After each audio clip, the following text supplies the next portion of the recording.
പയ്യോളി മനോജ് വധക്കേസിൽ local police അന്വേഷണത്തിലെ ദുരൂഹത സ്ഥിരീകരിച്ച് ക്രൈംബ്രാഞ്ച് റിപ്പോർട്ട്. ലോക്കൽ പോലീസിന്റെ കേസ് അന്വേഷണം ദുരൂഹമാണെന്നും അന്വേഷണ ഉദ്യോഗസ്ഥർ അലസത കാണിച്ചുവെന്നും ക്രൈംബ്രാഞ്ച് റിപ്പോർട്ടിൽ വ്യക്തമാക്കുന്നു. മുൻ അന്വേഷണ ഉദ്യോഗസ്ഥൻ ഡിവൈഎസ്പി പൃഥ്വിരാജ് ഹൈക്കോടതിയിൽ സമർപ്പിച്ച റിപ്പോർട്ടിലാണ് ഇക്കാര്യം വ്യക്തമാക്കുന്നത്.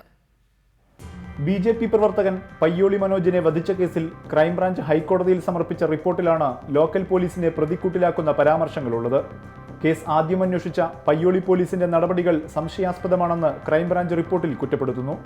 അന്വേഷണ ഉദ്യോഗസ്ഥർ സത്യം കണ്ടെത്തുന്നതിൽ അശ്രദ്ധയും വൈമുഖ്യവും കാണിച്ചെന്നും റിപ്പോർട്ട് വ്യക്തമാക്കുന്നു. കേസിൽ ആസൂത്രണവും ഗൂഢാലോചനയും നടത്തിയ കൂടുതൽ പേരുണ്ടെന്നും ഇവരെ നിയമത്തിന് മുന്നിൽ കൊണ്ടുവരേണ്ടതുണ്ടെന്നും ഇതിനായി CBI അന്വേഷണം ആവശ്യമാണെന്നും റിപ്പോർട്ടിൽ വ്യക്തമാക്കുന്നുണ്ട്.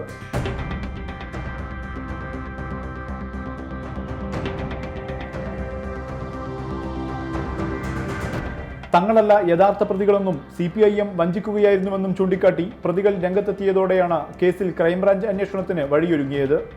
മുൻ അന്വേഷണ ഉദ്യോഗസ്ഥനായിരുന്ന DYSP പൃഥ്വിരാജ് ഹൈക്കോടതിയിൽ സമർപ്പിച്ച റിപ്പോർട്ടിലാണ് പ്രതികളുടെ ആരോപണം ശരിവെക്കുന്ന പരാമർശങ്ങളുള്ളത്.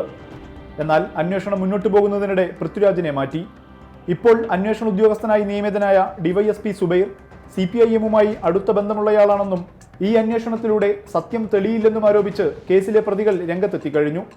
യഥാർത്ഥ പ്രതികളെ പുറത്തു കൊണ്ടുവരാൻ തങ്ങളെ നുണപരിശോധനയ്ക്ക് വിധേയമാക്കണമെന്നാണ് പ്രതികളുടെ ആവശ്യം. റിപ്പോർട്ടർ, കോഴിക്കോട്.